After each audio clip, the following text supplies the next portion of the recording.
Hola, el día de hoy estaremos hablando sobre un tema muy interesante, mamá. Vamos a hablar acerca de las dislalias en la edad infantil. Sé que a muchas les preocupa, a muchas mamitas les preocupa el hecho de que sus hijitos no pronuncian correctamente. Susan, ¿qué hacemos? Mira, ya tiene 3 años y todavía no habla bien, no fluyen bien las palabras. ¿Qué podemos hacer? Entonces, para tratar de responder esas preguntas o esas inquietudes a ustedes en casita, hemos preparado un resumen de un pequeño material que queremos el día de hoy poderles explicar, ¿sí? Y es acerca de, entonces, esta información sobre las dislalias en la edad infantil. Primero conozcamos qué son las dislalias.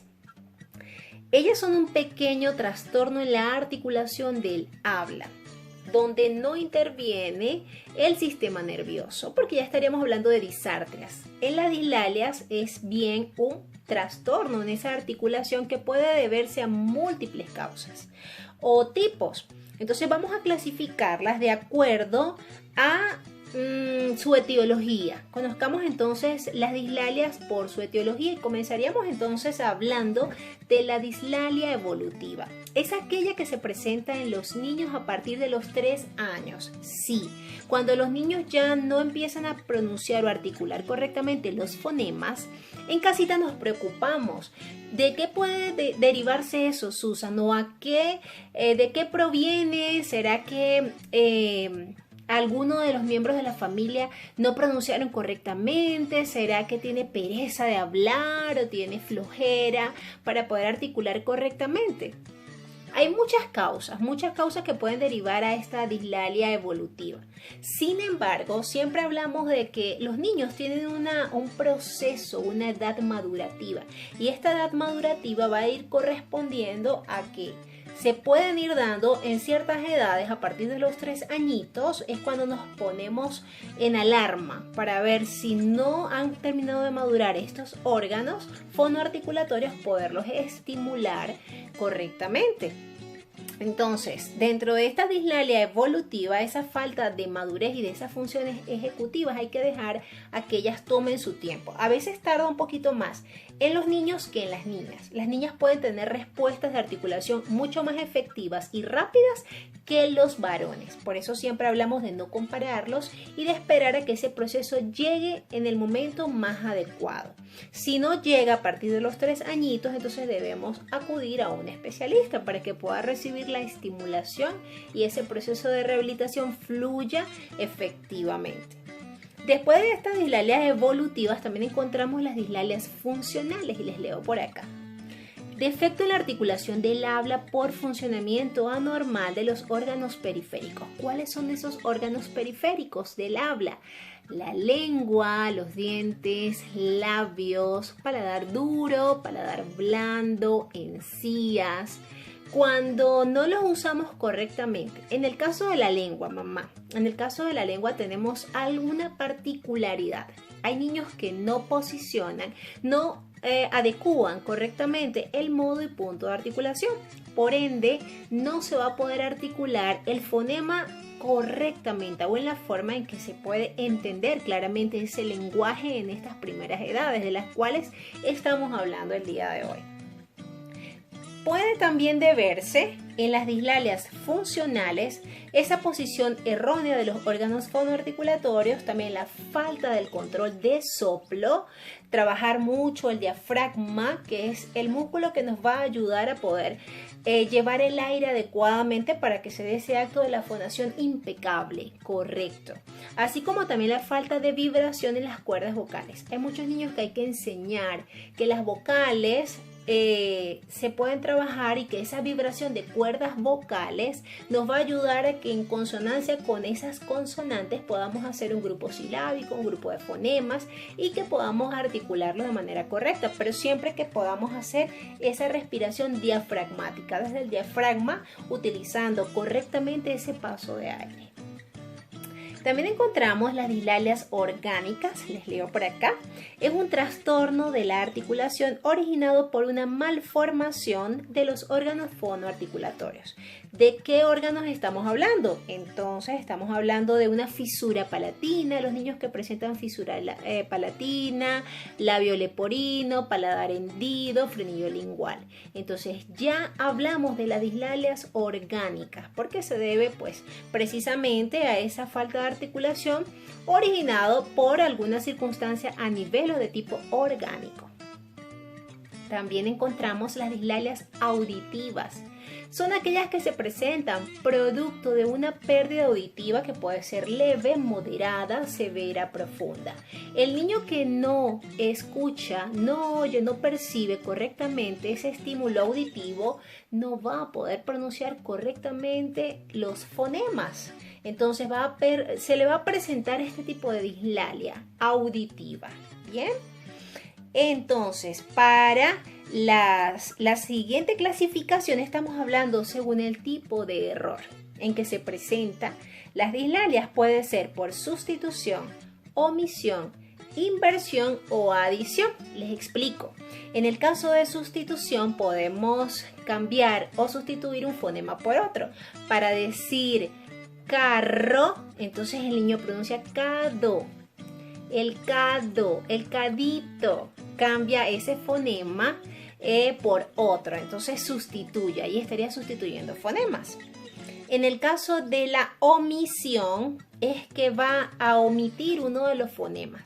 Por ejemplo, en casa puede decir el niño asa, para gato dice ato, ato, casita, aita, gatito, aito. Entonces va omitiendo algunos fonemas, puede ser al inicio, intermedio o al final de esa palabra. En la adición, entonces se adiciona un fonema que no corresponde a esta palabra. Acá tenemos el ejemplo de plato, por ejemplo, para decir plato puedo decir palato, o para decir pato, plato, palato. Entonces adicionamos un siguiente fonema. Y para la inversión, en el caso de la inversión ocurre mucho cuando el niño cambia ese fonema, en el caso de alma, lama, en el caso de el, le, mamá, le.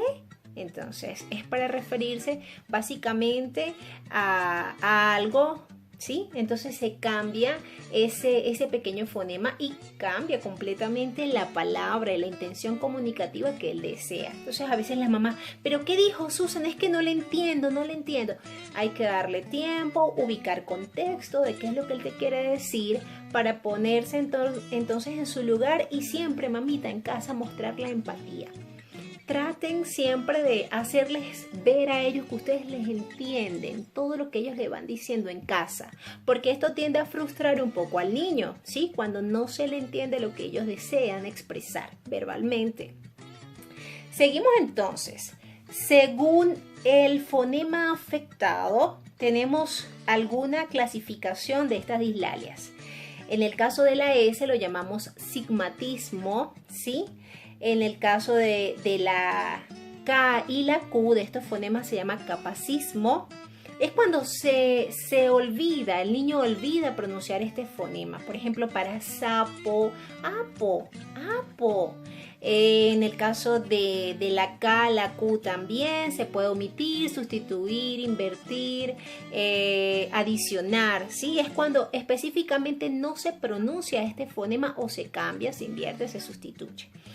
Para la G sería, para la G, la C, la Y, también es conocido como gammacismo.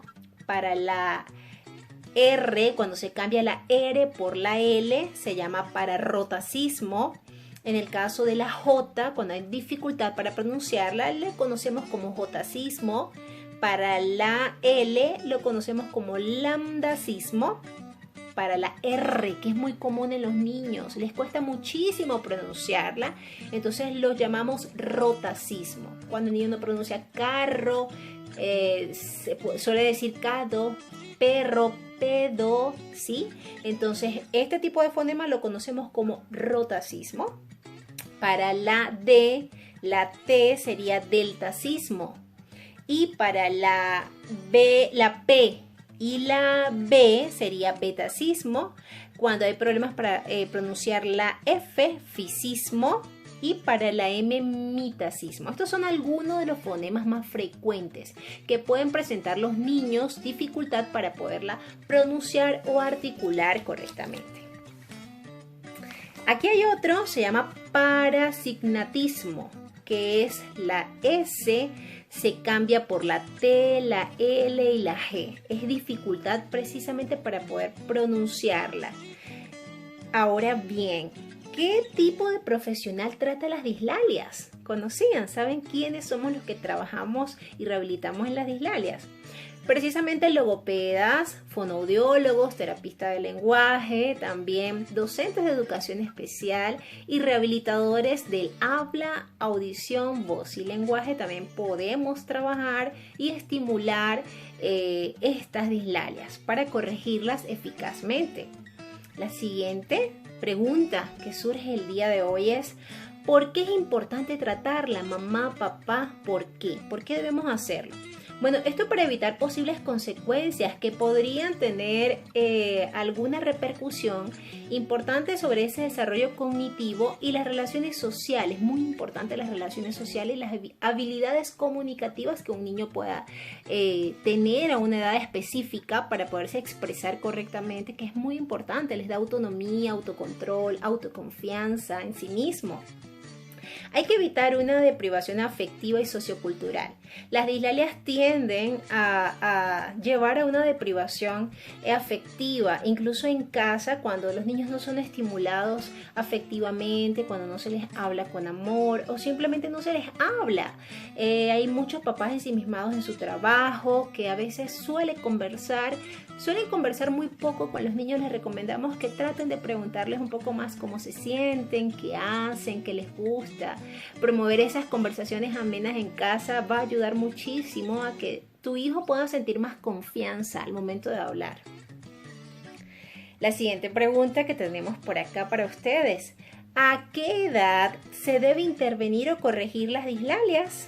Bueno, hay una edad, como les explicaba anteriormente, que debemos esperar a que fluya ese proceso de madurez de los órganos fonoarticulatorios. Sin embargo, ya a partir de los 3 años podemos empezar a rehabilitar. Cuando el niño no puede articular correctamente, nosotros les hacemos las preguntas correspondientes en casa, cuando son remitidos los casos para evaluación de lenguaje o una evaluación de esa parte del lenguaje o habla que todavía falta por estimular. Entonces, a partir de los 3 años, mami, es cuando vamos a comenzar a estimular y a tratarlos. La siguiente pregunta: ¿a partir de qué edad se diagnostican las dislalias? Bueno, también nosotros hablamos que hay que esperar ese tiempo de los 3 añitos, pero ya a partir de los 4, entre los 4 y los 6, podemos ya diagnosticar este trastorno articulatorio para entonces poder, cuando hablamos de 4 a 5, entre los 4 y los 5 años, estimulamos. Y a partir de los 6, si se habla de un protocolo de terapia del lenguaje o de rehabilitación del lenguaje ya propio a la edad que pasan de antes de la estimulación temprana. Primero, estimulación temprana de 0 a 6 añitos, en las dislalias de 3 a 6 añitos. A partir de los 6 en adelante ya es ese plan de intervención propio de la edad correspondiente para esa terapia o rehabilitación. Todo va a depender del tipo de dislalia presente en el niño. Aquí hay unos ejemplos muy comunes en esta articulación. Por ejemplo, el niño cuando dice café, en vez de decir café con leche, café con leche. Cuando en vez de decir Ramón tiene un coche, el niño puede decir Damón tiene un toche, ¿sí? Otro ejemplo sencillo para el perro no tiene rabo, el pego no tiene labo. Entonces, vamos cambiando palabras. Fíjense, en fresa, en vez de decir fresa, dicen fesa. En vez de decir casa, dicen asa.